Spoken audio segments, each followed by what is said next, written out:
মানুষ সুখী জীবনযাপনের প্রতি এতটাই অভ্যস্ত হয়ে পড়ে যে একটা ছোট্ট সমস্যা এলেই সে সবার থেকে সাহায্য চাইতে শুরু করে দেয়।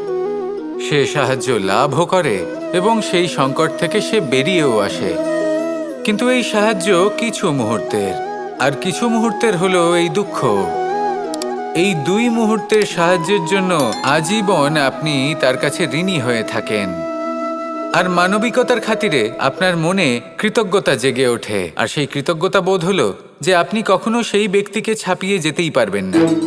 সেই জন্য জীবনে সবসময় চেষ্টা করবেন নিজেকে প্রস্তুত রাখতে সেই সব সমস্যার জন্য, সেই সব বাধার জন্য যেগুলো আপনার জীবনে আসতে পারে। ততক্ষণ সাহায্য চাইবেন না যতক্ষণ না অন্য কোনো পথ না থাকছে। সাহায্য চাওয়া অনুচিত নয়, কিন্তু সাহায্য চাইলে এবং সাহায্য পেলে আপনি আজীবন কৃতজ্ঞ এবং ঋণী হয়ে থাকবেন। আর তারপর একদিন আপনি পরিবর্তন দেখতে পাবেন যে কিভাবে আপনি ছোট ছোট সমস্যার জন্য সাহায্য না চেয়ে বড় বড় সমস্যার সম্মুখীন হতে প্রস্তুত হয়ে গেছেন। এটাই হলো সংসারের নীতি। এটাই পালন করুন আর আমার সাথে ভালোবেসে বলুন, রাধা রাধা। মানুষ যখনই কোনো কাজ করেন তখন ওনার মনে একটা প্রশ্ন অবশ্যই আসে যে এই কাজের পরে লোকে নিন্দা করবে নাকি প্রশংসা করবে।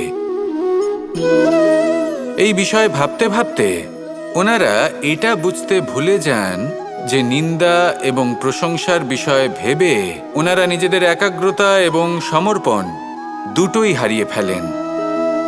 নিন্দা হবে ভেবে ভয় পাওয়ার কি প্রয়োজন? নিন্দাতে অনুচিত কি আছে? উচিত দৃষ্টিভঙ্গি দিয়ে ভেবে দেখুন। নিন্দা এবং প্রশংসা এই দুটোই হলো অনিবার্য।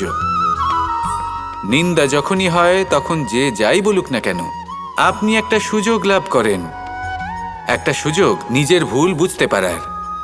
সেটা শুধরে নিতে পারেন, নিজের পথ বদলে নিতে পারেন আর সাফল্যের পথে অগ্রসর হতে পারেন। একটা শিক্ষা পাওয়া যায় এই নিন্দা দ্বারা। আর যখন প্রশংসা লাভ হয় তখন আমাদের মন আনন্দে ভরে ওঠে।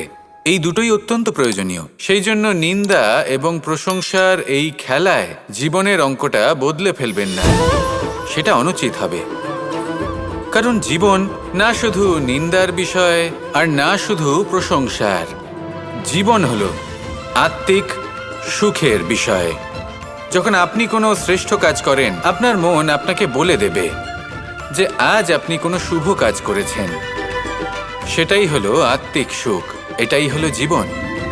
তাই নিন্দার মাধ্যমে যে দুঃখ জীবনে আসে বা ফেলে আসা অতীতের জন্য আপনার জীবনে যে দুঃখ আসে সেগুলো ভাবা বন্ধ করে দিন আর কর্ম করুন এই বর্তমানের জন্য, আগামী ভবিষ্যতের জন্য। আসুন আমার সাথে ভালোবেসে বলুন, রাধা রাধা।